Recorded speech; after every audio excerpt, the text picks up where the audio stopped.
Shri Sudesh Kumar Shahi, JS police to ministry of home affairs, और deputy CEO national health authority doctor Vipul Agarwal.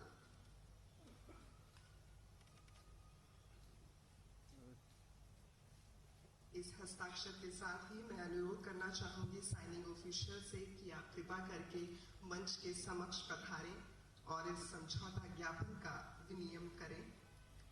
ये समझौता ज्ञापन आपस में एक्सचेंज किया जाएगा यहाँ मंच पर आप सभी लोगों के समक्ष, और हम सभी लोग आज इस क्षण के साक्षी हैं। जोरदार तालियां हो जाएगी।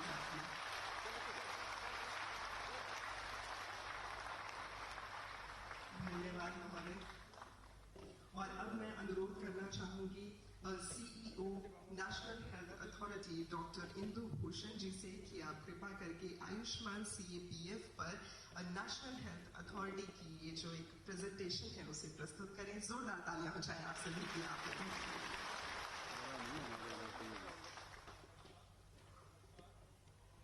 माननीय केंद्रीय गृह मंत्री महोदय, माननीय मुख्यमंत्री जी, माननीय गृह राज्य मंत्री जी, माननीय स्वास्थ्य मंत्री जी, माननीय गृह सचिव महोदय, माननीय DG CRPF महोदय, यहाँ उपस्थित CAPF के महानिदेशकगण, भारत सरकार एवं राज्य सरकार के अधिकारीगण और साथियों, मेरे लिए यह गौरव का विषय है कि मैं इस ऐतिहासिक क्षण का साक्षी बनने जा रहा हूं। जो लोग हमारी सरहद की सुरक्षा और आंतरिक सुरक्षा में लगे हुए हैं, उनके लिए देश कुछ भी करे वो कम है।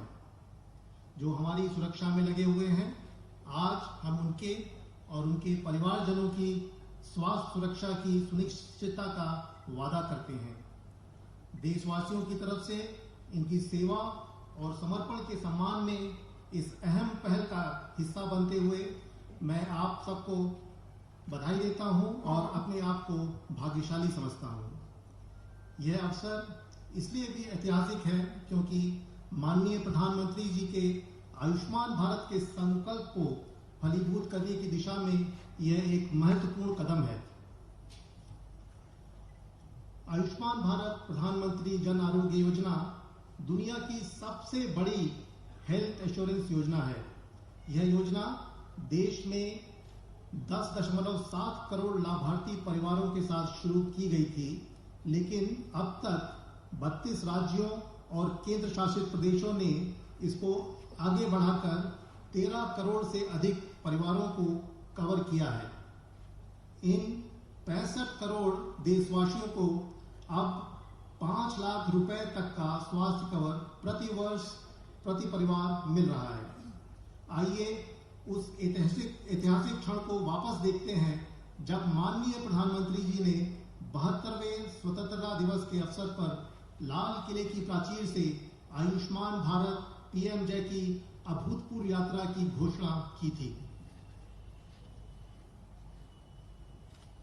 देश के गरीब से गरीब व्यक्ति को, सामान्य जन को आरोग्य की सुविधा मिले, इसलिए गंभीर बीमारियों के लिए और बड़ी अस्पतालों में सामान्य मानवी को भी आरोग्य की सुविधा मिले, मुफ्त में मिले। और इसलिए भारत सरकार ने प्रधानमंत्री जन आरोग्य अभियान प्रारंभ करने का तय किया। प्रधानमंत्री जी के आशीर्वचन से शुरू हुई ये यात्रा आज कई मील के पत्थर स्थापित कर चुकी है। लगभग 2.5 साल पहले 1 फरवरी 2018 को तत्कालीन वित्त मंत्री स्वर्गीय श्री अरुण जेटली जी के केंद्रीय बजट के उद्घोषणा में योजना के क्रियान्वयन की घोषणा की गई थी। उसके बाद हम लोगों ने इसमें कई छोटे बड़े कदम उठाए। राज्यों के परामर्श से अगले 6 महीने के अंदर योजना का प्रारूप, संस्थागत संरचना, IT संरचना और योजना के कार्यान्वयन के लिए व्यापक तंत्र का निर्माण किया गया। 23 सितंबर 2018 को रांची में माननीय प्रधानमंत्री जी ने योजना का शुभारंभ किया। उसी दिन से यह योजना 26 राज्यों और केंद्र शासित प्रदेशों में शुरू कर दी गई और योजना के लागू होने के 20 महीने में के कम समय में मई 2020 तक आयुष्मान भारत पीएमजे ने 1 करोड़ से अधिक उपचार प्रदान कर एक मिसाल कायम की। वर्तमान में पीएमजे योजना के अंतर्गत लाभार्थियों को 24,000 अस्पतालों के विस्तृत नेटवर्क के द्वारा 19,000 करोड़ की लागत से 1,500 करोड़ से अधिक उपचार दिए जा चुके हैं। पिछले 28 महीनों में योजना जिस मुकाम पे पहुंची है उसमें 4 घटकों का महत्वपूर्ण योगदान है। एक, स्ट्रॉन्ग, रिलायबल और इंटरऑपरेबल आईटी सिस्टम। दूसरा, धोखाधड़ी और दुरुपयोग पर मजबूत नियंत्रण। तीसरा, अस्पतालों का व्यापक नेटवर्क जिसमें कि पब्लिक और प्राइवेट अस्पताल दोनों हैं। चौथा, प्रभावी मॉनिटरिंग एंड इवैल्यूएशन। तो योजना के आईटी सिस्टम से एंड टू एंड कैशलेस और पेपरलेस सुविधा संभव हो सकी है। इस जटिल तंत्र के माध्यम से न केवल योजना के तहत सुविधाओं का लाभ उठाना सरल बनाया गया है बल्कि लाभार्थियों से संबंधित जानकारी को सुरक्षित और गोपनीय भी बनाया गया है। वर्ष 2019-20 में भारत सरकार ने आयुष्मान भारत के आईटी प्लेटफॉर्म को नेशनल गोल्ड अवार्ड से पुरस्कृत किया था। आयुष्मान भारत के तहत किसी भी तरह की धोखाधड़ी और दुरुपयोग के लिए हमने जीरो टॉलरेंस की नीति अपनाई है। इसके लिए आर्टिफिशियल इंटेलिजेंस और मशीन लर्निंग जैसे अत्याधुनिक तकनीक का इस्तेमाल कर एक उत्कृष्ट fraud analytics, control and tracking system भी बनाया है। इस दशा में लगातार नवाचारों को प्रोत्साहित किया जा रहा है। योजना के तहत अस्पतालों का एक बड़ा नेटवर्क बनाया है जो सुदूर क्षेत्रों में भी लाभार्थियों तक स्वास्थ्य सुविधाएं मुहैया करा रहे हैं। इस योजना की एक खास विशेषता है पोर्टेबिलिटी, जिसके तहत लाभार्थी अपने राज्य के साथ साथ दूसरे राज्यों में जाकर भी सूचीबद्ध अस्पतालों में सुविधाओं का लाभ उठा सकते हैं। योजना के समग्र मूल्यांकन के लिए रियल टाइम डैशबोर्ड का विकास किया गया है ताकि योजना की प्रगति को रोज हर एक पल ट्रैक किया जा सके और साक्ष्य पर आधारित नीतिगत निर्णय लेने में सहूलियत हो। योजना के तहत लाभार्थियों के शिकायत निवारण और समाधान प्रदान करने के लिए 24/7 कॉल सेंटर की व्यवस्था भी की गई है। वर्तमान में अगर हम देश में चल रही विभिन्न स्वास्थ्य योजनाओं को देखते हैं तो हम पाते हैं कि अलग अलग लाभार्थी वर्ग के लिए भिन्न भिन्न प्रकार की स्वास्थ्य योजनाएं भिन्न भिन्न संस्थाएं चला रही हैं। उदाहरण के लिए ईएसआई के लिए अलग योजना है, केंद्र सरकार और राज्य सरकार के कर्मचारियों के लिए अलग योजना है, रेलवे कर्मचारियों के लिए अलग योजना है। इसी प्रकार से कई राष्ट्रीय कार्यक्रम हैं और हम लोगों ने ये भी देखा है कि कई लाभार्थी वर्ग एक से अधिक योजना में शामिल हैं और योजनाओं की इस प्रकार की जो विविधता है उससे न केवल सुविधाओं की उपलब्धता में असमानता होती है बल्कि आर्थिक और मानविक संसाधनों का भी पूरा उपयोग नहीं हो पाता है। और यदि सभी योजनाओं को कन्वर्ज किया जाए, मैं मर्ज करने की बात नहीं कर रहा हूँ, कन्वर्ज किया जाए तो सभी हितधारकों को बहुआयामी लाभ मिलेगा। अब सभी योजनाएं साथ साथ काम करेंगी तो हम कलेक्टिव बार्गेनिंग के माध्यम से अस्पतालों और डायग्नोस्टिक सेंटर से उचित मूल्य पर बेहतर सुविधाओं की आपूर्ति करा सकेंगे। इतने बड़े लाभार्थी आधार के बावजूद हमारे पास इकोनॉमीज ऑफ स्केल का पूरा दोहन नहीं है। योजनाओं के कन्वर्जेंस से हम जो हमारे रिसोर्सेज हैं ह्यूमन एंड फाइनेंशियल, उनको हम लोग ऑप्टिमली यूज कर पाएंगे। कन्वर्जेंस से पूरा डिजिटाइजेशन भी संभव होगा। इससे आसानी से सभी को कैशलेस और पेपरलेस सुविधा भी हो सकती है और दूसरी तरफ जो अस्पतालों का बड़ा नेटवर्क है उसको भी हम पूरी तरह से हार्नेस कर सकते हैं। और जैसा कि पहले डीजी महोदय ने बताया था कि जो योजनाओं से हमारे स्वास्थ्य रिकॉर्ड, ट्रांजैक्शन डेटा निकलेंगे उससे जो एनालिसिस और डिसीजन मेकिंग में और फ्यूचर में किस तरह से हम लोग सुविधाएं प्रदान करें, उसमें सहायता मिलेगी। और NHA का एक बड़ा स्ट्रॉन्ग ग्रीवेंस मैनेजमेंट सिस्टम है, उसको भी सभी स्कीम्स इस्तेमाल कर सकती हैं। तो वर्तमान में हमने ये भी देखा है कि कई योजनाओं में धोखाधड़ी और शिकायत के निवारण की मजबूत प्रणाली नहीं है। ऐसे में अक्सर देखते हैं कि एक योजना ने किसी अस्पताल को धोखाधड़ी के लिए डी-इम्पैनल किया, लेकिन वो दूसरी योजना में अभी भी इम्पैनल्ड है। ऐसा तभी होता है क्योंकि योजनाओं में आपस में सामंजस्य नहीं है। अगर हम साथ मिलकर काम करें तो इस तरह का एक तरह से एक लड़ाई धोखाधड़ी और अब्यूज के खिलाफ हम लोग कर सकते हैं।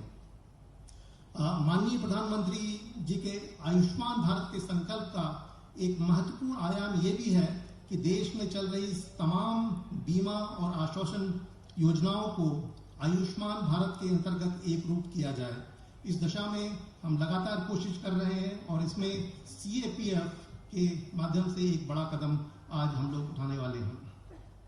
वर्तमान में गृह मंत्रालय द्वारा CAPF के जवानों को, उनके परिवारजनों को कॉम्प्रिहेंसिव OPD और IPD संबंधित स्वास्थ्य सेवाएं दी जाती हैं। ये सेवाएं वो या तो सरकारी अस्पतालों में या CAPF के अस्पतालों में या CGHS के अस्पतालों में या CGHS से सूचीबद्ध निजी अस्पतालों में ले सकते हैं। लेकिन जब आयुष्मान भारत प्लेटफॉर्म के साथ जुड़ेंगे तो उसमें इनको सुविधा लेने में आसानी होगी और उनकी सुविधा की गुणवत्ता और सुगमता में उत्तरोत्तर वृद्धि होगी। इस नई योजना से जवानों को और जवानों के परिवारों को कई लाभ होंगे।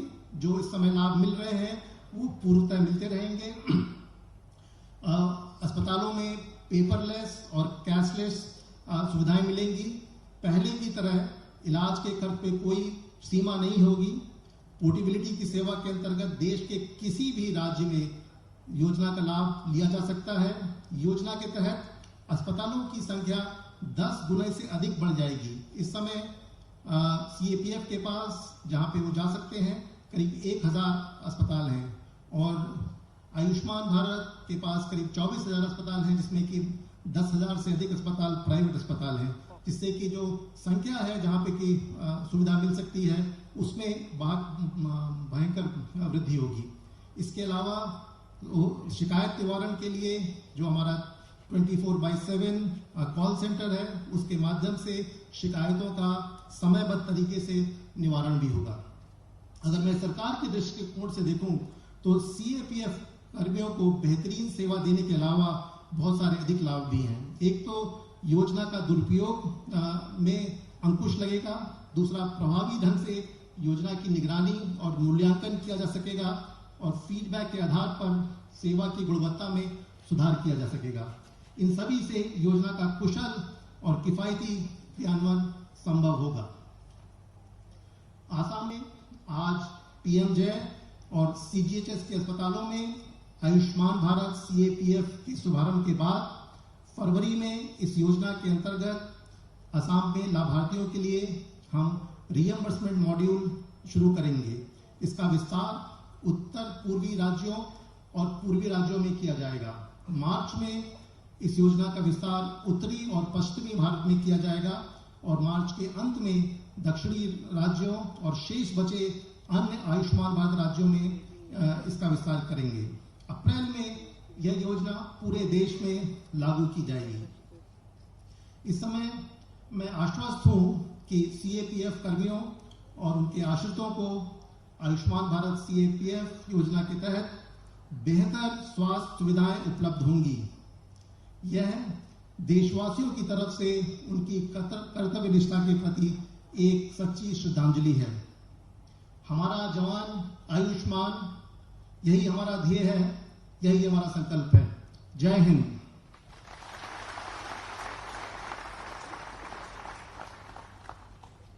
अब मैं माननीय केंद्रीय गृह मंत्री महोदय से अनुरोध करता हूं कि वे अपने कर कमलों से वीडियो द्वारा इस योजना का शुभारंभ करें।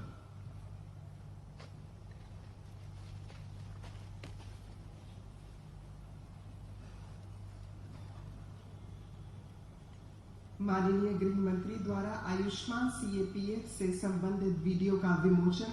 आप सभी की करतल ध्वनि। मंत्री श्री अमित शाह के कर्तव्यों द्वारा आज 23 जनवरी 2021 को आयुष्मान CAPF का शुभारंभ। प्रधानमंत्री श्री नरेंद्र मोदी ने लगभग 2 वर्ष पूर्व भारत को आयुष्मान बनाने का निश्चय किया था। आज ये संकल्प करोड़ों भारतवासियों की जिंदगी का कायाकल्प कर उनके चेहरों पर मुस्कान ला रहा है। समाज की आखिरी पंक्ति में जो इंसान खड़ा है, गरीब से गरीब को इलाज मिले, स्वास्थ्य की बेहतर सुविधा मिले, गरीब की सेवा करने का मैं समझता हूं इससे बड़ा कोई कार्यक्रम नहीं हो सकता है, अभियान नहीं हो सकता है, योजना नहीं हो सकती। देश के 50 करोड़ से ज्यादा भाई बहनों को 5 लाख रुपए तक का हेल्थ एश्योरेंस देने वाली ये दुनिया की अपनी तरह की सबसे बड़ी योजना है। योजना के प्रारंभ से अब तक 24,000 से अधिक अस्पताल योजना में सूचीबद्ध हुए हैं, जिनमें 19,000 करोड़ से अधिक की लागत से 1.5 करोड़ से अधिक उपचार हुए हैं। प्रधानमंत्री जी के इसी संकल्प को आगे बढ़ाते हुए आज आयुष्मान भारत योजना का विस्तार किया जा रहा है, जो हमारी और देश की सुरक्षा के लिए अपनी जिंदगियों को दांव पर लगा देते हैं, उनकी जिंदगियों को छूने जा रही है अब आयुष्मान भारत योजना।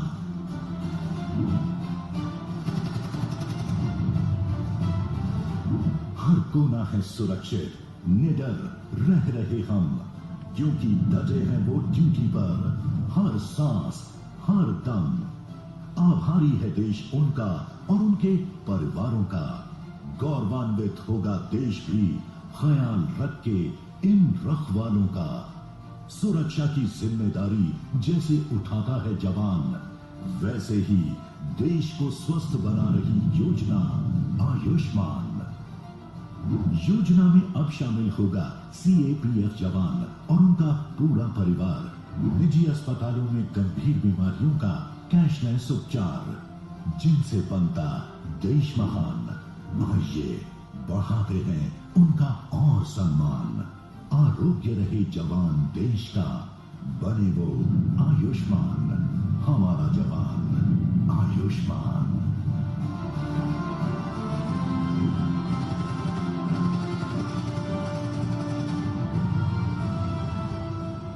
एक कर्तव्य जवान निभाता है, एक कर्तव्य अब आयुष्मान भारत निभाएगा। केंद्रीय सशस्त्र पुलिस बल के हर जवान और उसके परिवार के समर्पण के प्रति आभार व्यक्त करते हुए आयुष्मान भारत उन्हें और उनके परिवार को स्वास्थ्य सुरक्षा प्रदान करने का वादा कर रहा है। आयुष्मान भारत हो, भारत आयुष्मान हो। वाकई महज दिशा बदलने की जरूरत होती है, दशा खुद ब खुद बदल जाती है। और आज हमारा ये मंच हमारे जवानों के स्वास्थ्य की एक नई दशा जो है वो बदलने जा रहा है। तो हम आभारी हैं आयुष्मान के, हम आभारी हैं आज के इस मंच के, जहां से हम सभी लोगों को ये दृढ़ता मिल रही है। और अब CAPF बलों के महानिदेशकों एवं लाभार्थियों को ई हेल्थ कार्ड का वितरण किया जाएगा। तो मैं अनुरोध करना चाहूंगी माननीय केंद्रीय गृह मंत्री जी से कि आप कृपा करके अपने शुभ हाथों से ये वितरण करें। और सबसे पहले मैं आमंत्रित करना चाहूंगी आसाम राइफल से।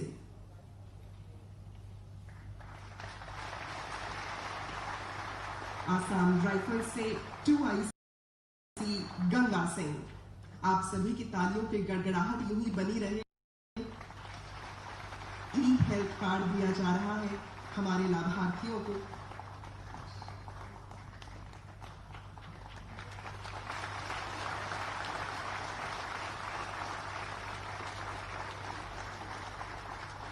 सूबेदार डीजी रमेश लाल,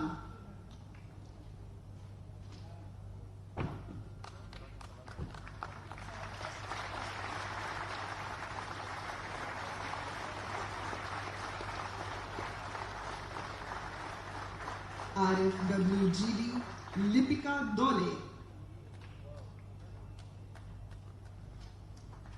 आप सभी की तालियों के साथ हम अभिनंदन करते हैं अपने लाभार्थियों का।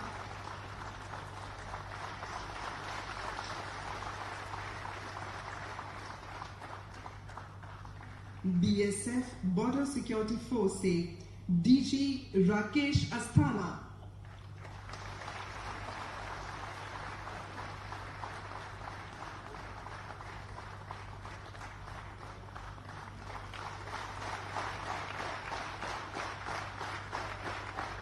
ASI सज्जन सिंह,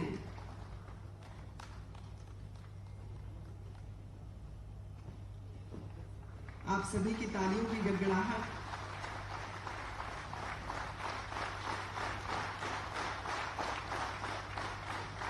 महिला कांस्टेबल पैम्पी बाशिया,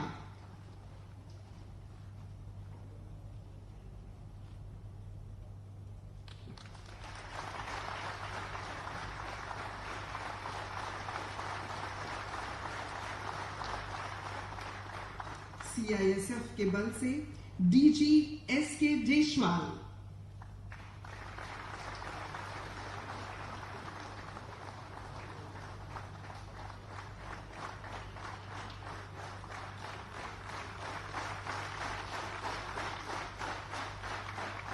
लेडी ASI भावना कुमारी,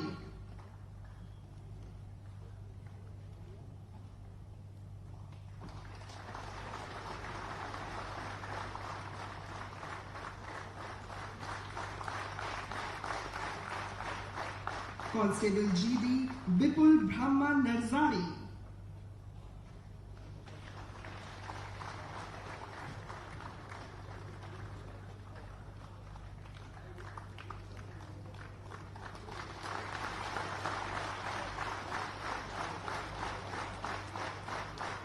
केंद्रीय रिजर्व पुलिस बल CRPF से DG doctor AP Maheshwari,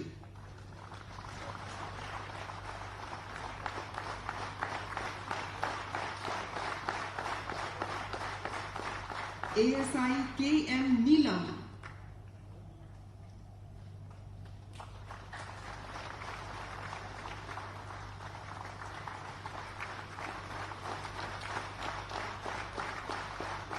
constable GD Mrinal Chaudhary,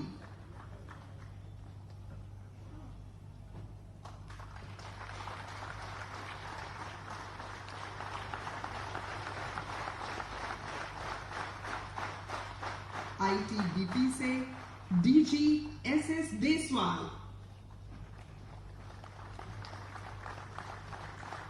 आप सभी की कटल धनी बनी रहे।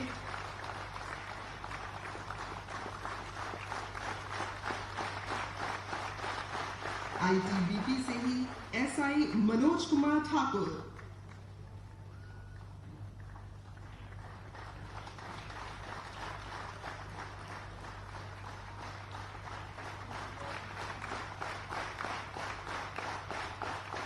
Constable Neetu Chhetri,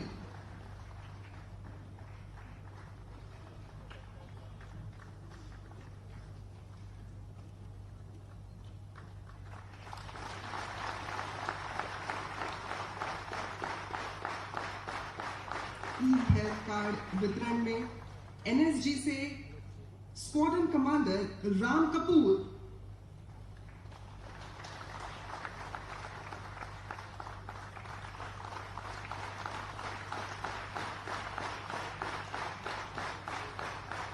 assistant commander 1 Raymond रुकली,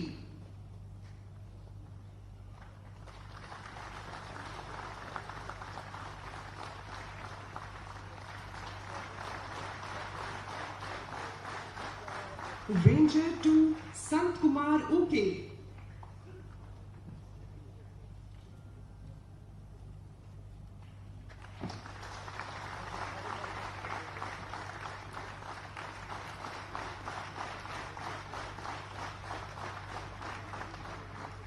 SSB से director general Kumar Rajesh Chandra,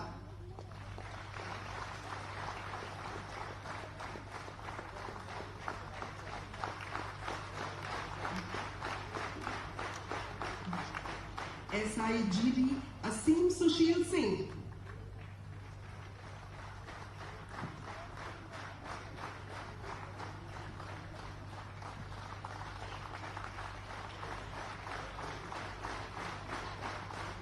constable GD बोनुश्री Basu मतारी,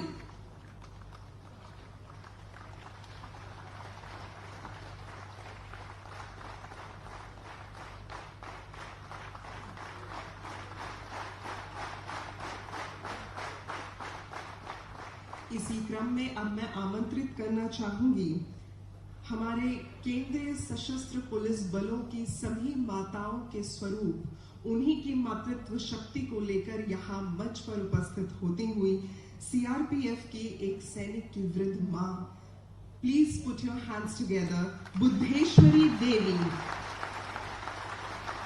जैसा कि DG साहब ने बताया था कि जब एक सैनिक हमारी मातृभूमि की रक्षा के लिए अपना सर्वस्व त्याग देता है तो उसकी माता की रक्षा के लिए किस कदर CAPF पूरी तरह से नतमस्तक है, कार्यरत है, वो हम यहाँ देख सकते हैं। और आप सभी से मैं अनुरोध करना चाहूंगी कि अगर मातृत्व की शक्ति को आप यहाँ मंच पर महसूस कर सकते हैं तो आप सभी लोग अपनी अपनी जगहों पर खड़े हो जाएं और जोरदार तालियों से अभिनंदित करें हमारे इस आयुष्मान CAPF की वीर को।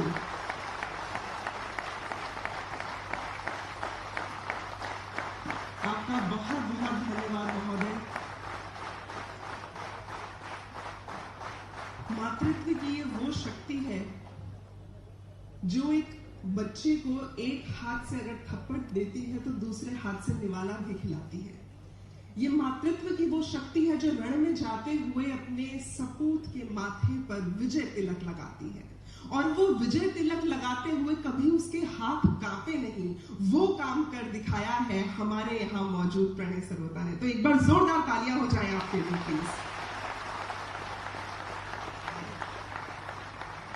और अब आज के इस कार्य कल्याणकारी योजनाओं के विषय पर आधारित इस आयोजन की अगली कड़ी है, और वो कड़ी है सशस्त्र सीमा बल यानी SSB की कुछ कल्याणकारी परियोजनाओं का शुभारंभ। इस कार्य हेतु मैं आमंत्रित करना चाहूंगी श्री कुमार राजेश चंद्रा, महानिदेशक सशस्त्र सीमा बल को।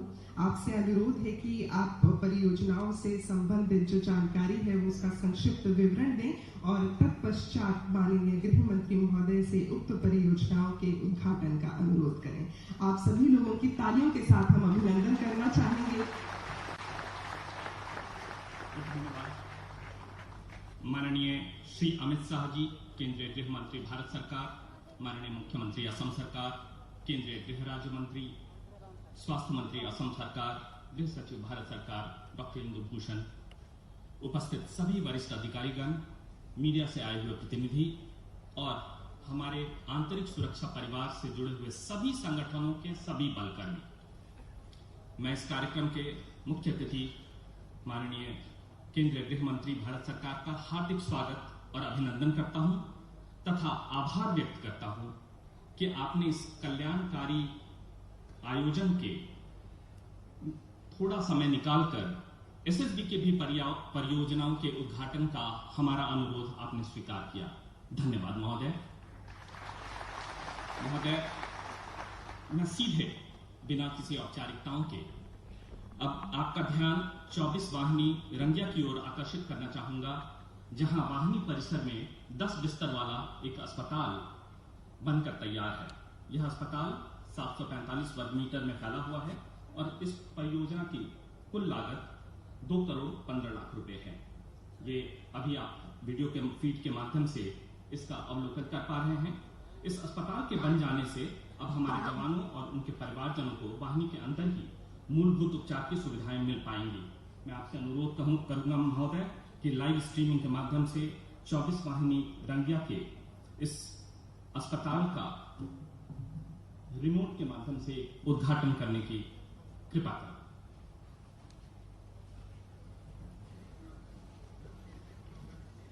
22वीं वाहिनी सशस्त्र सीमा बल रंगिया का अस्पताल है। इसकी कुल लागत 2 करोड़ 14 लाख रुपए है। इस अस्पताल का लोकार्पण माननीय श्री अमित शाह जी, केंद्रीय गृह मंत्री भारत सरकार द्वारा किया जा रहा है।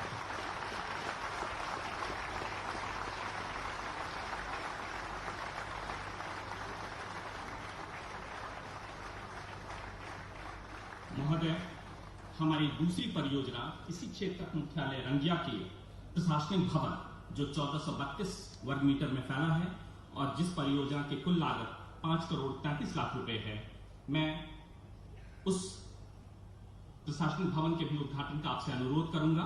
इस प्रशासनिक भवन के निर्माण से यहां तैनात अधिकारियों कर्मचारियों को बेहतर कार्य वातावरण मिल पा रहा है और उससे उनके कार्य क्षमता में निश्चित तौर पे वृद्धि हो पाएगी।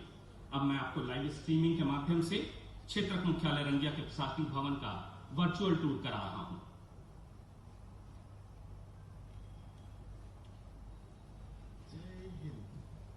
आप सबका क्षेत्र मुख्यालय सशस्त्र सीमा बल रंगिया के नवनिर्मित प्रशासनिक भवन के उद्घाटन समारोह में स्वागत है। समस्त एसएसबी रंगिया परिवार के लिए आज अत्यंत गौरव का पल है कि नवनिर्मित प्रशासनिक भवन का उद्घाटन माननीय गृह मंत्री श्री अमित शाह जी के कर कमलों से हो रहा है। महोदय, अब मैं गृह मंत्री जी से अनुरोध करना चाहता हूं कि आप अपने सामने रखे रिमोट के माध्यम से इस प्रशासनिक भवन का उद्घाटन करने की कृपा करें।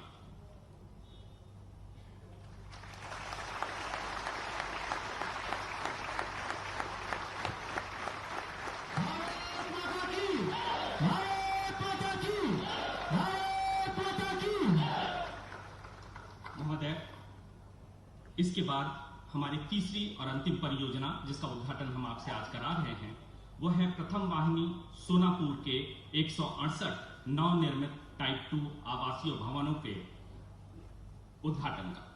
इसके तैयार होने से वाहिनी कर्मी न केवल अपने परिवार के साथ रह पाएंगे बल्कि अपने कर्तव्यों का निर्वहन अच्छी तरह से करते हुए अपने परिवारजनों को एक अच्छी शिक्षा और बेहतर चिकित्सा एवं सुरक्षा भी उपलब्ध करा सकने में सक्षम होंगे। महाशय, यह आवासीय परिसर कुल 10,072 वर्ग मीटर में फैला हुआ है। अब मैं प्रथम वाहिनी सोनापुर में लाइव स्ट्रीमिंग के माध्यम से नवनिर्मित टाइप 2 आवासीय भवनों का आपको वर्चुअल टूर कराना चाहूंगा। प्रथम वाहिनी सोनापुर के प्रांगण में उपस्थित है। यहाँ आज माननीय गृह मंत्री श्री अमित शाह जी द्वारा 168 टाइप 2 क्वार्टर्स का उद्घाटन होना।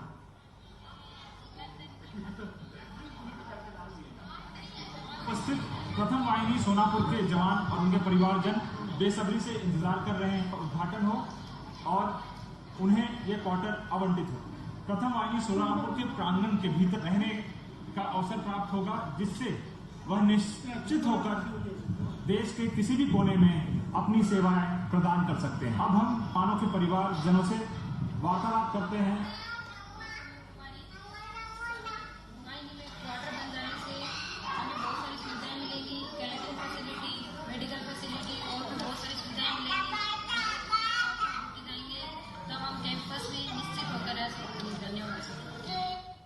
अब मैं माननीय गृह मंत्री जी से पुनः निवेदन करता हूं कि कृपया आपके हाथ में रखे हुए रिमोट्स के माध्यम से 168 टाइप 2 भवनों का उद्घाटन करने की कृपा करें।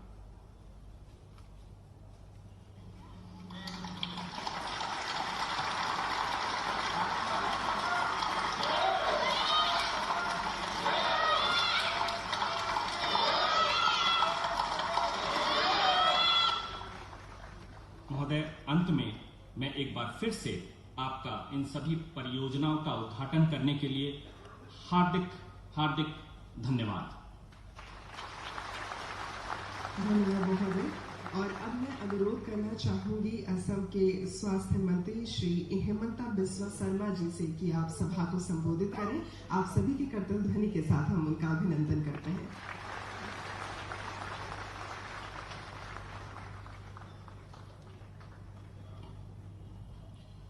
परम आदरणीय केंद्रीय गृह मंत्री श्री अमित अमित शाह जी, असम के मुख्यमंत्री माननीय श्री सर्बानंद सोनोवाल जी, केंद्रीय गृह राज्य मंत्री श्री नित्यानंद राय जी, केंद्रीय गृह सचिव महोदय, डीजी सीआरपीएफ श्री इंदुभूषण जी, और आज का सभा में विराजमान सीएपीएफ का तमाम ऑफिसर्स और हमारा जवान। मैं पहले केंद्रीय गृह मंत्री अमित शाह जी को धन्यवाद करना चाहता हूं कि आज इतना बड़ा कल्याणमयी योजना को शुरुआत करने के लिए उन्होंने असम का ये पवित्र धरती को चुना। असम 2018 साल में जब 23 सितंबर प्रधानमंत्री नरेंद्र मोदी जी ने आयुष्मान भारत योजना का शुरू किया था, उसी दिन से ही हम आयुष्मान योजना को रूपायन करने का काम शुरू किया था और असम में आज 27 लाख लाभार्थी ये योजना से जोड़ रहा है। मैं अत्यंत कॉन्फिडेंस का साथ बोल सकता हूं असम का स्वास्थ्य मंत्री होने का नाते कि ये स्कीम आयुष्मान भारत सचमुच एक आयुष्मान है, लोगों को आयुष्मान होने का बल देता है। असम में करीबन 1,90,000 व्यक्ति ये योजना से लाभान्वित हुआ है और मैं जब मेडिकल कॉलेज में जाता हूं, मैं गरीब से गरीब लोगों का चेहरा में वो हंसी देखता हूं जो हंसी देखने का शायद सौभाग्य ये आयुष्मान भारत योजना नहीं होने से लोगों को सौभाग्य नहीं होता था। मैं केंद्रीय गृह मंत्री अमित शाह जी को बहुत बहुत धन्यवाद देता हूं कि ऐसा कल्याणमयी योजना सीएपीएफ तक एक्सटेंड करने का निर्णय हुआ और ये योजना का फल से रिइंबर्समेंट जैसा जटिल प्रक्रिया का अवॉइड करते हुए हमारा जवान का परिवार भारत का कोने कोने का जितना भी हॉस्पिटल्स है सारा हॉस्पिटल में कैशलेस ट्रीटमेंट का बेनिफिट मिलेगा बिना कोई उच्चतम सीमा निर्धारण करते हुए। ऐसा योजना बहुत ही आदरणीय है, मंगलमयी है, कल्याणमयी है और ऐसा एक महान योजना का उद्घाटन समारोह में उपस्थित होने का सुविधा देने के लिए मैं आप सबको बहुत बहुत धन्यवाद और साधुवाद देता हूं। जय हिंद। धन्यवाद महोदय। दोस्तों, कहा जाता है कि कोई भी इंसान दुनिया में किसी के आगे जो इंसान ना झुकता हो, लेकिन परिवार के लिए उसे जहां झुकना पड़े वो झुक जाता है। और जब हम एक सैनिक की बात करते हैं तो मैं हमेशा हमारे सैनिकों के लिए कहती हूँ कि ये जो हमने वर्दी पहनी हुई है, इस वर्दी की एक बहुत बड़ी खुददारी होती है और ये खुददारी इसीलिए होती है क्योंकि हम पर देश की जिम्मेदारी होती है और ये खुददारी हमेशा हमारा स्वाभिमान बनकर रहे और उसको और ज्यादा हम लोग हमेशा सुदृढ़ करें। कभी भी किसी भी वजह से हमें किसी के आगे झुकना ना पड़े, भले ही वो हमारे परिवार के लिए भी हो। ये आज हमें इस मंच से आयुष्मान सीएपीएफ की तरफ से एक वरदान मिला है और ये वरदान हम सभी को ये बताता है कि दुनिया में चाहे कितनी भी मुसीबत आ जाए, चाहे हमारे पूरे देश को बचाने के लिए हमें अपनी जान लगानी पड़ जाए, लेकिन उसमें हम कभी भी पीछे नहीं हटेंगे क्योंकि कोई है जो हमारी परवाह भी कर रहा है। तो हम एक बार पुनः आयुष्मान सीएपीएफ के बहुत बहुत शुक्रगुजार हैं कि इस योजना के तहत अब हमारे जो जवान हैं वो निश्चिंत होकर अपना कर्तव्य पूरी तरह से निभा सकते हैं। और इसके साथ ही अब मैं आमंत्रित करना चाहूंगी माननीय केंद्रीय गृह राज्य मंत्री श्री नित्यानंद राय जी को कि आप सभा को संबोधित करें। आप सभी की तालियों की गड़गड़ाहट के साथ उन्हें बुलाते हैं।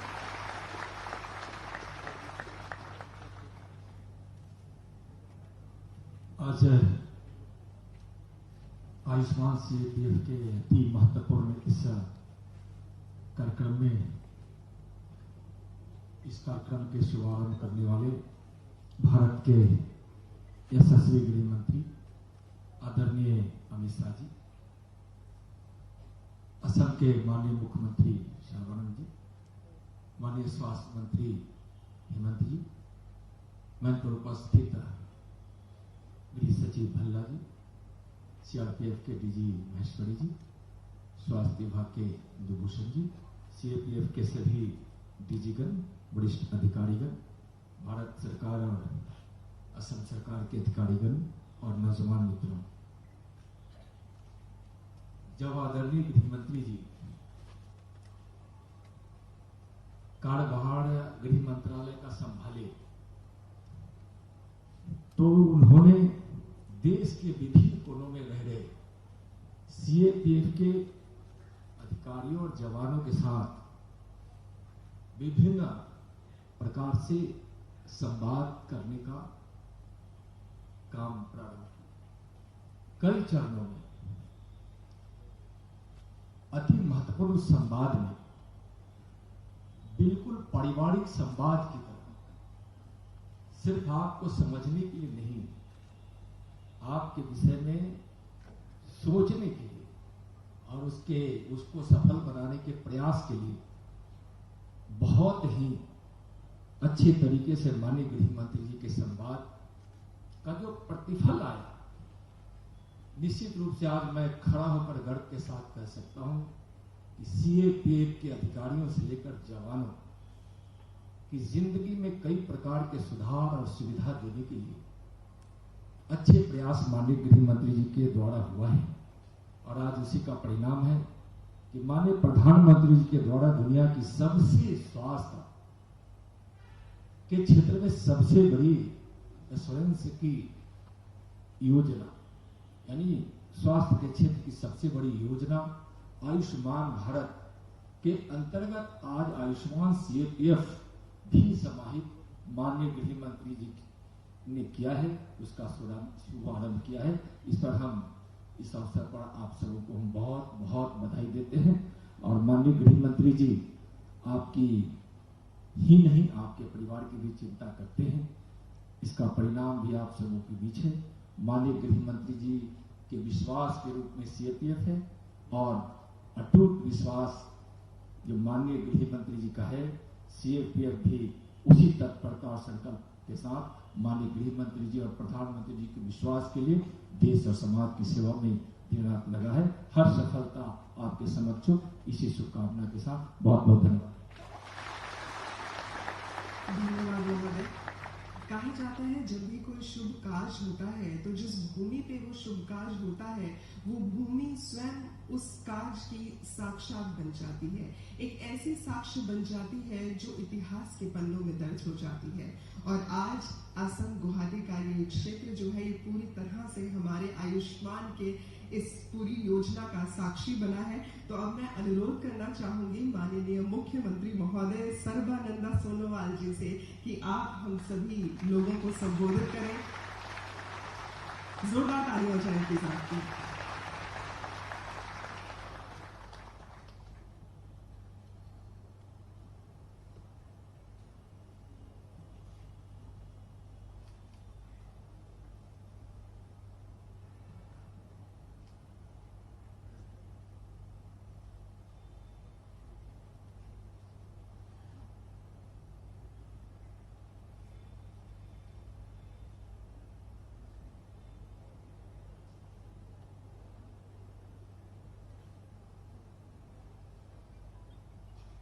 नमस्कार। आज आयुष्मान सीएपीएफ की इस कार्यक्रम में हमारे बीच उपस्थित हमारे देश की परम आदरणीय गृहमंत्री अमित शाह जी और केंद्रीय राज्य गृह मंत्री नित्यानंद राय जी, असम सरकार में मंत्रिपरिषद में मेरे सहयोगी स्वास्थ्य मंत्री डॉक्टर हिमंत बिश्व शर्मा जी, केंद्रीय गृह सचिव Ajay Kumar Bhalla ji, CEO national health authority doctor Indu Bhushan ji, director general CRPF Anant Prakash Maheshwari ji, और यहाँ आज उपस्थित सीआरपीएफ की सारे डीजी गण और उपस्थित सिपाहीगण और असम सरकार, भारत सरकार की अधिकारीगण, पत्रकार बंधु, सबसे पहले मैं असम की जनता की तरफ से हमारे परम आदरणीय गृह मंत्री अमित शाह जी को हृदय से आभार व्यक्त करना चाहता हूं, क्योंकि उन्होंने जब से गृह मंत्री का दायित्वभार संभाला तब से सिर्फ हमें नहीं, सारा देश के लिए उन्होंने जो मजबूत कदम उठाए हैं, देश की हिफाजत के लिए, इस एक निष्ठावान देशभक्त के हिसाब से उन्होंने जो कदम उठाए, इसके लिए आज हम सब इस विषय पर गर्व महसूस करता हूं। और आज उन्होंने और भी एक महत्वपूर्ण कदम उठाए। हमारे पैरामिलिट्री फोर्सेस के जवानों के लिए जो आयुष्मान भारत स्कीम के द्वारा उनकी जीवन हमेशा सुखी रहे, तंदुरुस्त रहे, सुस्वास्थ्य रहे, इस उम्मीद के साथ जो स्कीम लागू कराने में उन्होंने कदम उठाए, इसके लिए भी मैं धन्यवाद देता हूं। और आज मैं खास करके ये बात मैं गंभीर रूप से उपलब्धि करता हूं, हमारे देश की नौजवान, हमारे सिपाही, खास करके हमारे देश की जनता की सुरक्षा के लिए वो जीवन बलिदान देते हैं और देश के अंदर शांति बरकरार रहे, इसके लिए वो मेहनत करते हैं।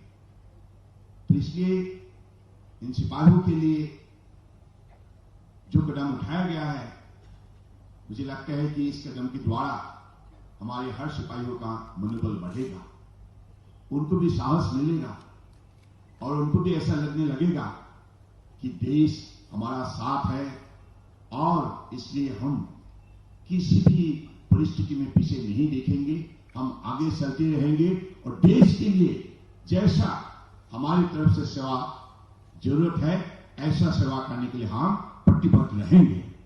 मुझे लगता है कि ऐसा एक हमारे देश के सिपाहियों ने पिछले कई सालों से दिखाते आए हैं। अपने कर्मभूमि में उन्होंने निष्ठा से जो उन्होंने अपना कर्म निभाया है, प्रतिज्ञा निभाया है, इसकी वजह से आज हमारा देश एक मजबूत देश के हिसाब से सारी दुनिया में अपना पहचान बना पाया है। हमारे देश के आदर्श बड़ी नेता प्रधानमंत्री नरेंद्र मोदी जी की नेतृत्व पर आज सारा देश एक साथ मिलकर दुनिया के सर्वश्रेष्ठ राष्ट्र के हिसाब से अपना प्रतिष्ठा बनाने में लगे हुए हैं। और हमारे देश के मजबूत बहादुर नेता गृह मंत्री अमित शाह जी ने इन कम दिनों के अंदर जो काम उन्होंने करके दिखाया है, खास करके आर्टिकल 370 रिवोकेशन के सिलसिले में उन्होंने जो कदम उठाए, देश कभी भी अमित शाह को भूल नहीं सकते, कभी भी भूल नहीं सकते। आपने देश की हिफाजत के लिए एक बहादुर सिपाही का भूमिका पालन किया, निष्ठावान देशभक्त का काम आपने किया है। इसलिए मैं आपको फिर से हृदय से आभार व्यक्त करते हुए और यहां उपस्थित सभी हमारे परम आदरणीय व्यक्तिगणों को मैं प्रणाम देते हुए अपना भाषण को विराम देता हूं। धन्यवाद। जय हिंद। धन्यवाद होंगे। दोस्तों, जब एक माता अपनी कोख माँ भारती को अर्पित कर देती है तो वो अपने सपूत से एक ही बात कहती है कि मैंने तुझको जो जन्म दिया, मैंने तुझको जो जन्म दिया वो तभी सफल हो पाएगा जब विजय श्री को वरमाला मेरा सुत खुद पहनाएगा। और रण में वो सैनिक जब विजय श्री को वरमाला पहनाएगा तो ये बात अब हमेशा हम सभी के जहन में रहेगी कि उनकी माता को, उनके परिजनों को आरोग्य श्री हमेशा हमेशा ये CAPF आयुष्मान प्रदान करता रहेगा। तो एक बार पुनः इस योजना के लिए आप सभी लोगों की जोरदार करतल ध्वनि जरूर बनती है। और साथ ही मैं आभार व्यक्त करना चाहूंगी केंद्रीय गृह मंत्री श्री अमित शाह जी का कि आज आपने ब्रह्मपुत्र की इस धरती पर इन सभी पुत्रों को आयुष्मान का ब्रह्म आशीष दिया है। हम सभी आपके आभारी हैं। जोरदार तालियों से स्वागत कीजिएगा श्री अमित शाह जी। मैं आपसे अनुरोध करना चाहूंगी सर, आप सभी सभा को संबोधित करें।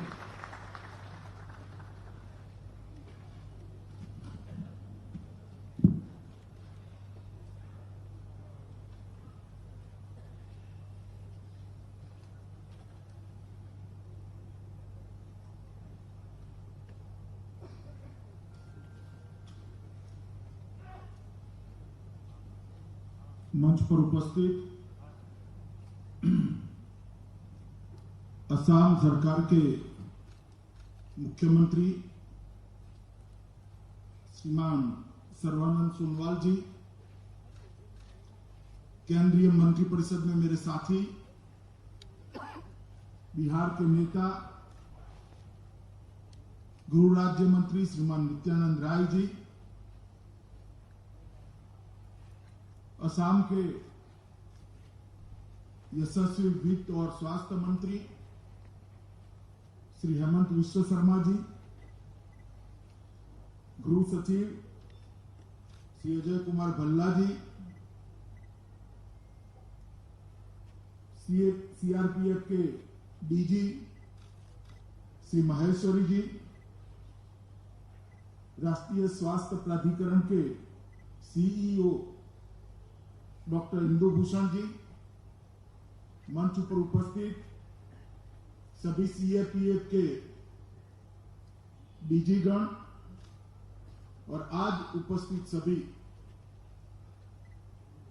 देश की सुरक्षा करने वाले, अहर्निश देश को सुरक्षित रखने वाले CRPF के प्यारे जवानों, अधिकारियों, आप सभी को मैं बहुत बहुत बधाई और अभिनंदन देना चाहता हूं। मित्रों, आज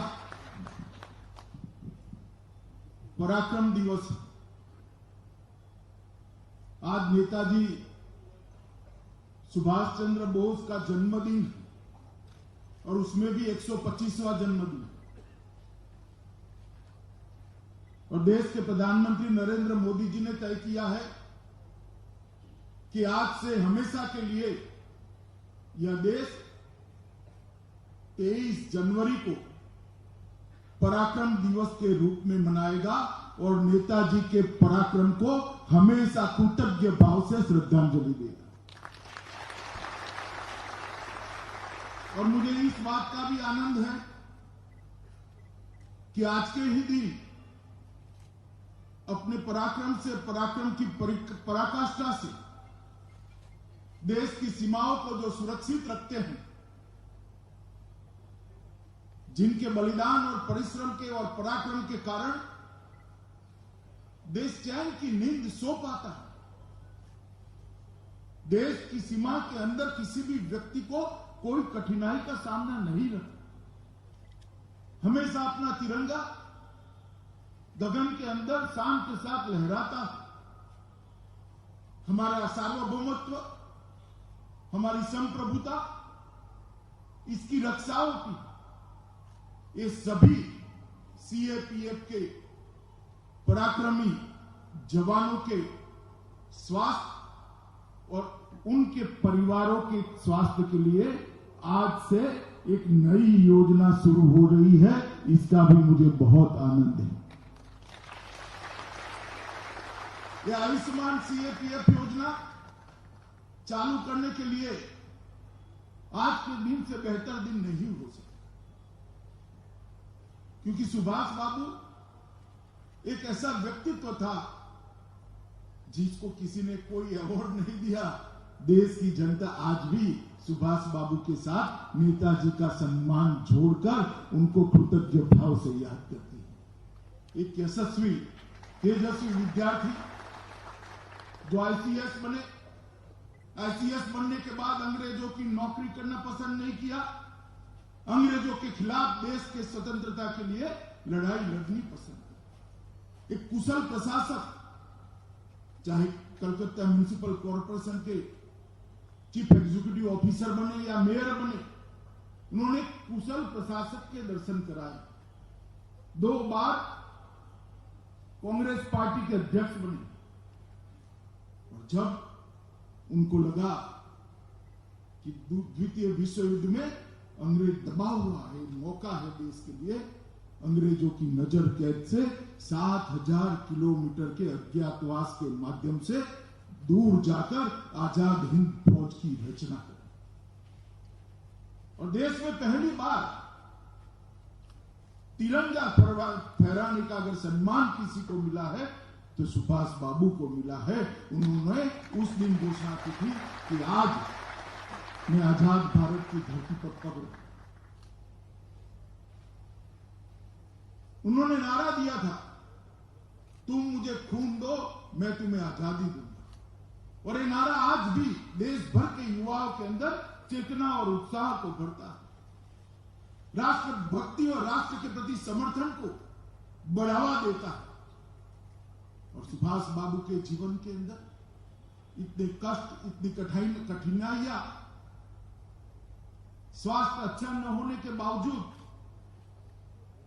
दूर दराज के देशों के अंदर एक देश से दूसरे देश, दूसरे देश से तीसरे देश, अंग्रेज सत्ता जिसके लिए कहा जाता था कि इनके राज्य का सूरज कभी डूबता नहीं है, 27,000 किलोमीटर सबमरीन के माध्यम से गुजरते गुजरते गुजरते आजाद हिंद फौज की उन्होंने स्थापना करी।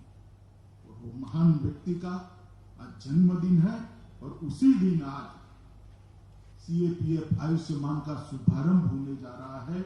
और उसी पराक्रमी जवानों के लिए जो देश की सुरक्षा करते हैं और उनके पराक्रमी मां बाप के लिए, परिवार के लिए। मुझे बहुत आनंद है इस विभाग के मंत्री के नाते कि जो जवान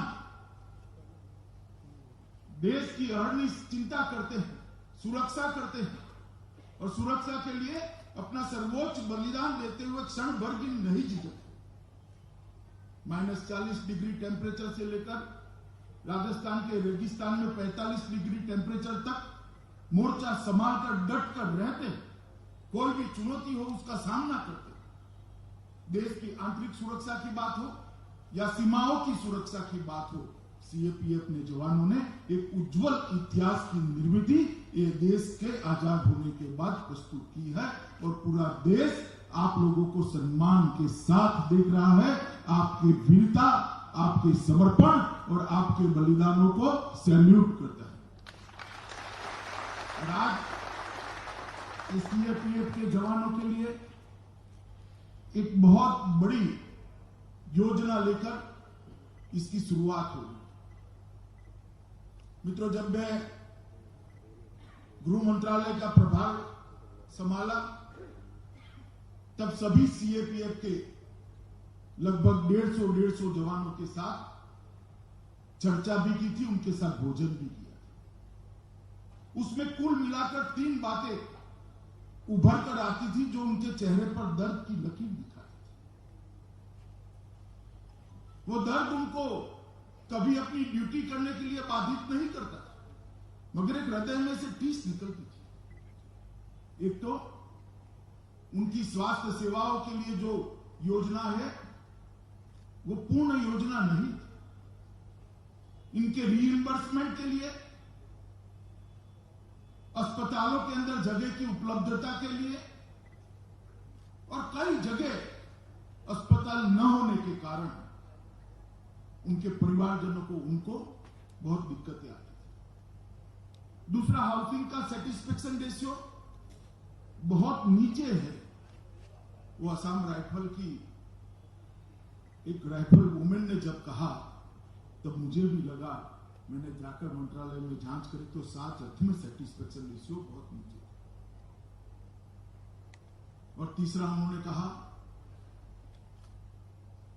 कि जगह जल्दी भरी नहीं जाती, इक्विपमेंट समय पर नहीं होता, इसलिए हमें पूरा साल लगभग ड्यूटी पे तैनात रहना पड़ता है।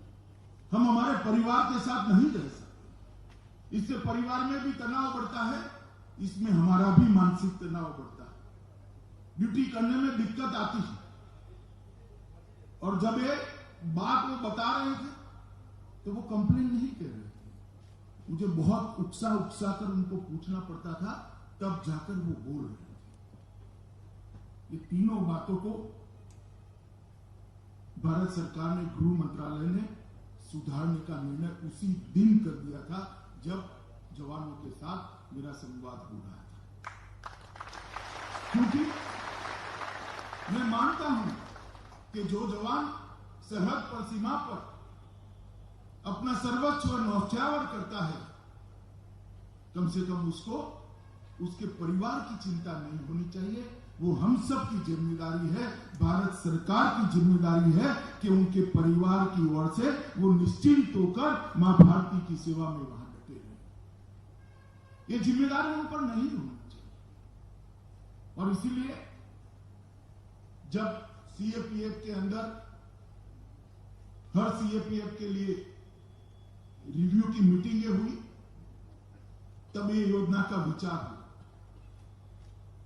और मुझे कहते हुए आनंद है कि प्रधानमंत्री जी ने जो योजना बनाई है, आयुष्मान भारत योजना, इसका ही एक एक्सटेंशन आज सीएपीएफ आयुष्मान के नाम से सभी सीएपीएफ के कर्मचारी और उनके परिवारजनों के लिए आज डॉक्टर इंदु भूषण ने बहुत डिटेल में बात बताई, मगर उन्होंने बहुत क्लमजी तरीके से बताई है। मैं उसको थोड़े सरल तरीके से आपके सामने रखना चाहता हूं।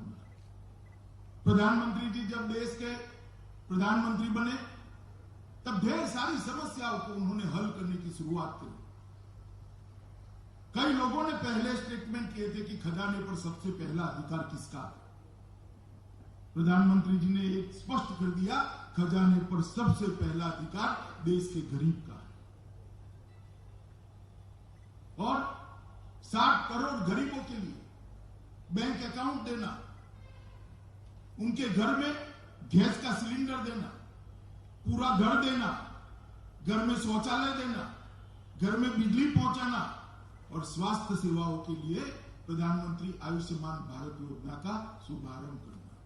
ये प्रधानमंत्री आयुष्मान भारत योजना आज लगभग 2 करोड़ लोगों के स्वास्थ्य को अच्छा कर चुकी है और देश के 60 करोड़ से ज्यादा गरीबों को 5 लाख तक की सीमा में कोई भी गंभीर बीमारी का इलाज करना है तो आज उसको चिंता करने की जरूरत नहीं है। मित्रों, मेरे मध्य क्षेत्र के अंदर मैंने देखा है कि एक माता जब इंस्टीट्यूशनलाइज डिलीवरी कर घर जाती है तो उसको 250 रुपया घर जाने का भी इस योजना के तहत देने में आते हैं। तो बहुत बड़ा कदम प्रधानमंत्री जी ने उठाया, जिससे देश के 60 करोड़ गरीबों के जीवन में स्वास्थ्य के बारे में चिंता ही नहीं है। और कैशलेस सिस्टम है, आप कार्ड दे दीजिए, वो स्वैप कर लेंगे, आप चले जाइए, आपको कोई चिंता करने की जरूरत। और उसी का मॉडल अपनाते हुए गृह विभाग ने एक प्रधानमंत्री आयुष्मान भारत योजना का एक एक्सटेंशन सीएपीएफ आयुष्मान की आज शुरुआत की। इसके तहत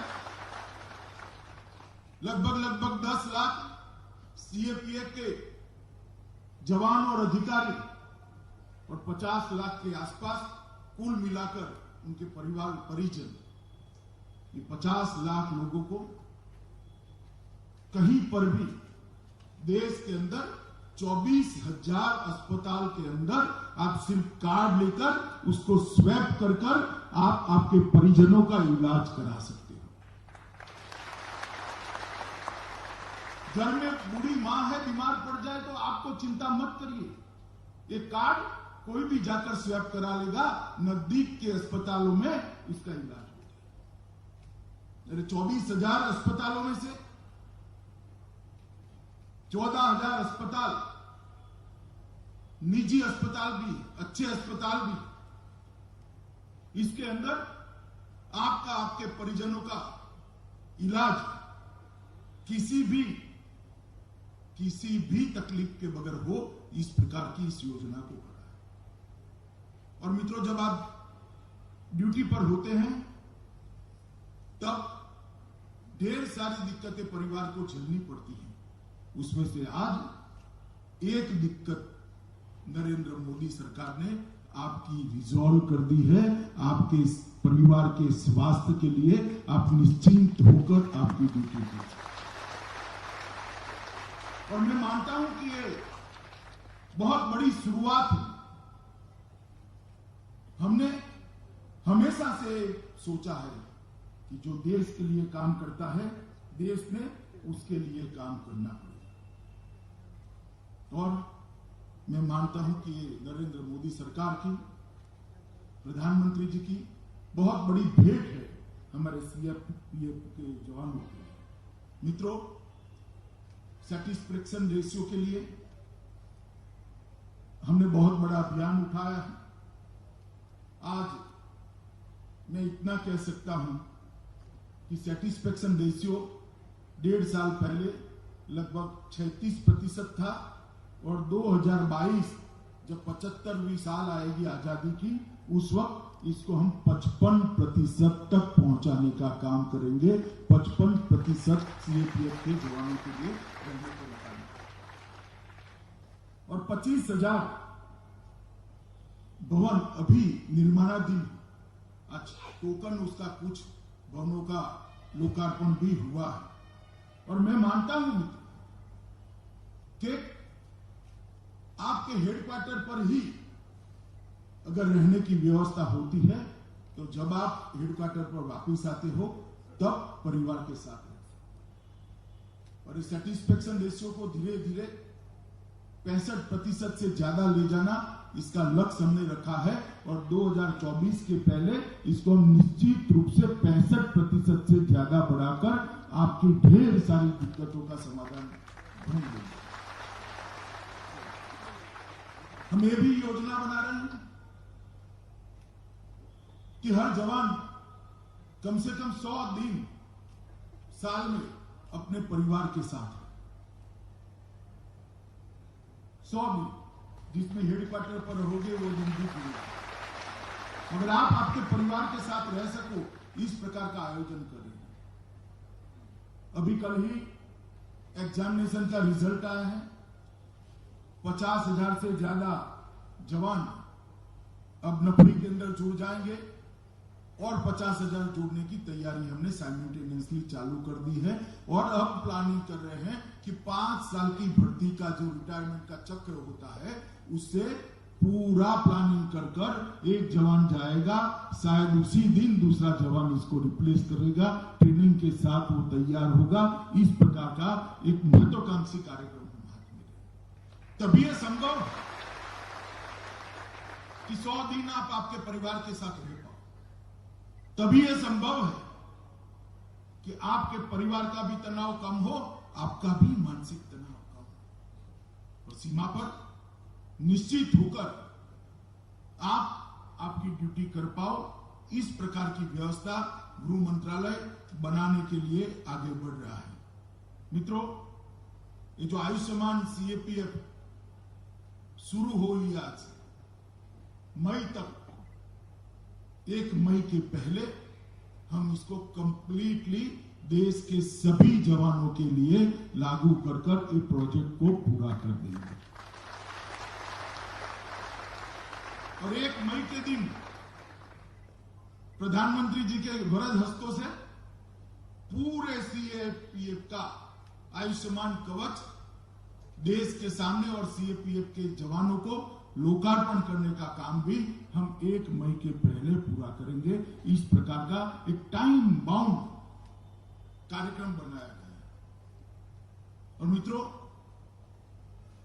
मैं यहां से जाकर इसमें शुरुआती दिक्कतें जो आती हैं, वो शुरुआती दिक्कतों को निराकरण के लिए हम एक एजेंसी भी हायर करने वाले हैं, जिस नंबर पर आप कंप्लेन कर पाओगे और धीरे धीरे धीरे इसकी सारी कंप्लेन का निपटारा करते हुए इसको एक संपूर्ण योजना, कंप्लीट प्रोग्राम बनाने का हम प्रयास करेंगे। क्योंकि मैं जानता हूं टीचिंग प्रॉब्लम आते हैं, टीचिंग प्रॉब्लम के निपटारे की अगर व्यवस्था नहीं करते हैं तो वो योजनाएं सफल नहीं होती अपने उद्देश्यों की प्राप्ति में। मगर टीचिंग प्रॉब्लम का निपटारे का साथ में ही विचार कर लेते हैं तो योजनाएं कभी विफल नहीं जाती। और इसलिए जो प्रॉब्लम आए इसको बताने से आपने नहीं झिझकना चाहिए। और ढेर सारे अस्पतालों के अंदर जब आप जाओगे तब आपको अच्छी आवभगत मिले, इस प्रकार की हम पूरी चिंता करेंगे। मित्रों, जब 24,000 कर्म अस्पतालों से आप जुड़ने वाले हो तब एक बात और बताना चाहता हूं। सभी सीएपीएफ के कर्मचारियों को और उनके परिवारजनों को एक हेल्थ कार्ड भी दिया जाएगा और हर साल सीएपीएफ के कर्मचारियों का स्वास्थ्य परीक्षण होगा और हर तीसरे साल इनके सभी परिजनों के स्वास्थ्य की भी चिंता हम करने वाले हैं। और आपका हेल्थ कार्ड कहीं पर भी लेकर जाओगे तो आपके हेल्थ के बारे में जितनी भी जानकारियां हैं वो सीधी अस्पताल के कंप्यूटर पर डाउनलोड हो जाएगी। इसके अंदर पहले आपके परिजनों ने जहां पर इलाज कराया है वो डॉक्टर की अंतिम टिप्पणियां भी अंकित होगी, जिससे वो इसके कंटिन्यूएशन में अगर दूसरे अस्पताल में गए हो तो काम कर पाए। इस प्रकार का डिटेल प्लानिंग गृह विभाग ने सीएपीएफ कर्मचारियों के लिए किया है, सीएपीएफ के अधिकारियों के लिए किया है। और मित्रों, आज एक जो योजना हुई है इसके लिए मैं मानता हूं कि बहुत बड़ा फर्क इससे आने वाले दिनों में आपके स्वास्थ्य में तो पड़ेगा, आपकी क्षमताओं में भी पड़ेगा। और घर पे जाओगे, बूढ़ी माँ और छोटे बच्चे हास्य के साथ आपका स्वागत करेंगे तो आपके मन में एक ऊंडा, बहुत अच्छे संतोष का भाव भी निर्मित होगा कि ये नरेंद्र मोदी सरकार मेरे परिवार की चिंता कर रही है। मित्रों, कोरोना की लड़ाई के अंदर ये 2020 का साल समग्र दुनिया और मानव जात के लिए बहुत चैलेंजेस लाने वाला साल रहा। शायद ही इतना बड़ा संकट मानव जात पर कभी आया होगा। इतने बड़े संकट के सामना मानव जात ने किया, पूरी दुनिया ने किया और मोदी जी के नेतृत्व में भारत ने सफलतापूर्वक किया। ढेर सारे संशय शुरुआती समय में उठाए जाते थे कि 130 करोड़ की आबादी वाला देश और हमारी स्वास्थ्य सुविधाओं को 2M दर्जे की माना जाता था और इसका अस्वीकार भी हम नहीं कर सकते। मगर जब प्रधानमंत्री जी के नेतृत्व में हमने कुछ प्रिकॉशनरी कदम उठाए, समय पर लॉकडाउन किया, पूरी जनता को इसके सामने लड़ने के लिए अलग अलग प्रकार के कार्यक्रम किए गए, जनता कर्फ्यू का ऐलान किया, दिया जलाकर प्रार्थना करने का ऐलान किया, घंटी बजाकर जागृति का ऐलान किया और सभी कोरोना वॉरियर्स को सैल्यूट करने का कार्यक्रम करा। पूरा देश एकजुट होकर कोरोना के खिलाफ लड़ने के लिए एक पेज पर आ गया। और आज आंकड़े मुड़कर देखते हैं तो जो विकसित देश है उसके आंकड़े और भारत के आंकड़ों में भारत बहुत अच्छी स्थिति में दिखाई पड़ता है। पूरे देश में, पूरी दुनिया में जिन देशों के अंदर सबसे कम मृत्यु हुई है वो देशों में हमारा भारत शुमार है। इसका हम सबको गौरव होना चाहिए। आज सबसे कम लोग अस्पताल में हैं, उन देशों की सूची में भी भारत शुमार है। और अच्छे होकर जाने वालों की संख्या जिसकी सबसे ज्यादा है 96%, उसमें भी भारत शुमार है। और कोरोना आने से पहले हम मास्क भी नहीं बना सकते थे, पीपीई किट भी नहीं बना सकते थे, वेंटिलेटर भी नहीं बना सकते थे। आज मैं यहां गौरव के साथ कहता हूं, पूरी दुनिया को मास्क, पीपीई किट और वेंटिलेटर देने की क्षमता हमारे उद्योग जगत ने बनाई है और दुनिया में है। ये लड़ाई हम क्यों लड़ पाए? ये लड़ाई इसलिए लड़ पाए कि दुनिया भर में कोरोना के खिलाफ सरकारें लड़ी और भारत के अंदर कोरोना के खिलाफ प्रधानमंत्री जी के नेतृत्व में सरकार तो लड़ी ही, राज्य सरकारें भी लड़ी, साथ में 130 करोड़ की आबादी भी कोरोना के खिलाफ लड़ाई लड़ी। इसका परिणाम है कि ये सफलता। और हमारे सीएपीएफ के जवान, पुलिस के जवान कोरोना के खिलाफ लड़ाई में प्रथम पंक्ति में पाए गए।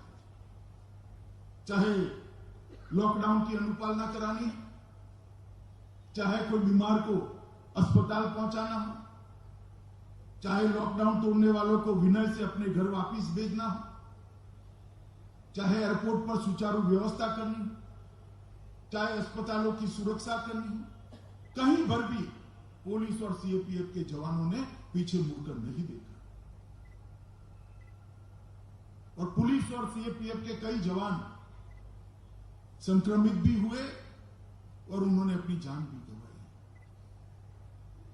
परंतु ये लड़ाई में इन्होंने स्वास्थ्य कर्मियों के साथ, डॉक्टरों के साथ कंधे से कंधा मिलाकर कोरोना के खिलाफ लड़ाई लड़ी। मैं आज इस मंच से देश भर के पुलिसकर्मी और हमारे सीएपीएफ के जवानों को बहुत बहुत बधाई देता हूं कि आप लोगों ने ये लड़ाई में बहुत सफल हुई। और इसीलिए जब वैक्सीनेशन की शुरुआत हुई, टीकाकरण की शुरुआत हुई, हमारे ही देश के वैज्ञानिकों ने 2 टीके बनाए और 2 मेड इन इंडिया टीके आज विश्व में सबसे उपयुक्त टीके माने जाते हैं। इसके वैक्सीनेशन की शुरुआत हुई तो पहले जिनको सबसे पहले वैक्सीन देना है उसमें स्वास्थ्य कर्मियों के बाद सीधा नंबर हमारे पुलिसकर्मी और सीएपीएफ जवानों का रखा गया है। आप लोगों को सबसे पहली लिस्ट में। और विश्व का सबसे बड़ा वैक्सीनेशन का प्रोग्राम आज मोदी जी के नेतृत्व में शुरू हुआ है और स्पीड भी अब चौथे 5वें दिन बहुत गति पकड़ी है और धीरे धीरे गति बढ़ती ही जाएगी। मैं आज सुरक्षा के साथ जुड़े हुए सभी जवानों को, चाहे वो राज्य के पुलिसकर्मी हो या चाहे सीएपीएफ के जवान हो, सबको कहता हूं अपनी बारी का इंतजार करिए, जरा भी संशय रखे बगैर ये टीके को ले लीजिए, अपने आप को सुरक्षित करिए और बाकी का जीवन भी मां भारती की सेवा के लिए आप जिस प्रकार से ड्यूटी करते हैं करते हैं। ये जो अफवाहें फैला रहे हैं टीके के लिए, उनको भी मैं कहना चाहता हूं, भैया राजनीति करने के लिए ढेर सारे मंच है, आ जाना, कर लेंगे 2-2 हाथ, कोई दिक्कत नहीं। कम से कम लोगों के स्वास्थ्य के लिए जो जुड़ी हुई चीजों, लोगों में एक श्रद्धा की निर्मित ही करनी है। हमारे वैज्ञानिकों ने दिन रात मेहनत करके जो इजाद किया है टीका, इस पर क्यों शंका के बादल मंडरा रहे हो भैया? ढेर सारी चीजें हैं राजनीति करने के लिए। मैं सीएपीएफ के सभी जवानों को कहता हूं कि आप जब टीकाकरण का हमारा नंबर आए तब आप इसको जरूर श्रद्धा के साथ टीका लगाइए और अपने आप को एक सुरक्षा कवच के साथ महसूस कर देश के ड्यूटी में लग जाइए। मित्रों, हम जब यहां पर सीएपीएफ के कार्यक्रम में है उस वक्त मैं इतना भी कहना चाहता हूं कि नरेंद्र मोदी सरकार ढेर सारे सुधार गृह मंत्रालय में भी बहुत अच्छे तरीके से कर रही है। गृह मंत्रालय में पहले सब लोग मानते कि भाई इसमें क्या सुधार करो, ढेर सारा क्षेत्र ऐसा है जिसमें सुधार की जरूरत है, जैसे सीएपीएफ आयुष्मान। हमने राष्ट्रीय रक्षा यूनिवर्सिटी और राष्ट्रीय फोरेंसिक साइंस यूनिवर्सिटी को भी स्थापना करने का काम किया है, और अब सीएपीएफ के अंदर जिसको जाना है, पुलिस बल के अंदर जिसको जाना है, रक्षा के साथ जुड़ा वाले किसी भी क्षेत्र में जाना है, वो बच्चा 12th के बाद अपनी करियर वहीं से बनाएगा और उसको प्रायोरिटी भी दी जाएगी। उसके कई साल बर्बाद होने से बच जाएंगे। इसका अभ्यासक्रम ही ऐसा बनेगा कि ट्रेनिंग की सारी व्यवस्था अभ्यासक्रम के दौरान भी हो जाएगी, और उस दृष्टि से जब उसको प्रायोरिटी देंगे उसकी नौकरी भी सुनिश्चित हो जाएगी। यहां सर्वानंद जी और हेमंत विश्व शर्मा बैठे हुए हैं। मैं असम सरकार से निवेदन करना चाहता हूं कि दोनों नेशनल यूनिवर्सिटी का एफिलिएटेड कॉलेज आसाम में तुरंत चालू कराना चाहिए, जिससे आसाम के युवाओं को भी फोरेंसिक साइंस यूनिवर्सिटी और रक्षा शक्ति यूनिवर्सिटी का फायदा मिले। और इससे जिसमें बच्चों को कैरियर बनानी है उसी क्षेत्र का विशेष प्रशिक्षण देने की एक शुरुआत होगी, प्रोफेशनलिज्म की शुरुआत। और ये दोनों यूनिवर्सिटी काम करना शुरू कर दिए हैं। कई राज्यों के साथ एमओयू की दरखास्त भी आ गई है। असम सरकार ने भी एफएसएल के लिए तो दरखास्त भेजी है। मैं मानता हूं कि इससे सुरक्षा के क्षेत्र में आने वाले सभी बच्चों को एक नई दिशा मिलेगी, उनका भविष्य उज्जवल होगा। मित्रों, आज ढेर सारे सुधार गृह विभाग ने शुरू किए हैं। उसमें से एक मानवीय संवेदनाओं के साथ, आपके स्वास्थ्य के साथ जुड़ा हुआ सुधार यहाँ पर शुरू हुआ है, और मुझे श्रद्धा है कि हमारी टीम 1 मई को प्रधानमंत्री जी के हाथ से इस पूरी योजना को पूर्ण कर देश भर के सीएपीएफ के जवानों को ये सुरक्षा चक्र देने में सफल होगी, इसका मुझे विश्वास है।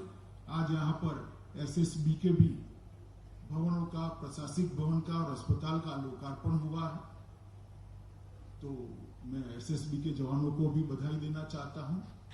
और ये आयुष्मान सीएपीएफ की जो कल्पना थी उसको चरितार्थ करने के लिए, उसमें मदद करने के लिए इंदु भूषण जी और उनकी पूरी टीम को भी मैं साधुवाद देना चाहता हूं, क्योंकि जब मैंने पहली बार विचार रखा है कैसे होगा कैसे होगा कैसे होगा था, शायद और कोई डिपार्टमेंट ने इस प्रकार से अपना जुड़ाव नहीं किया है इंदु भूषण जी, शायद और कोई डिपार्टमेंट ने नहीं किया, मगर आज उन्होंने कल्पना रखी कि सब लोग जुड़ जाए। मगर खैर, सीएपीएफ के सारे लोग और परिवारजन, बहुत बहुत उनको मैं शुभकामनाएं देकर मेरी बात समाप्त करता हूं, और देश के प्रधानमंत्री जी को भी अभिनंदन करता हूं कि इस योजना को उन्होंने हमें गिफ्ट के रूप में दिया है। बहुत बहुत धन्यवाद। भारत माता की जय।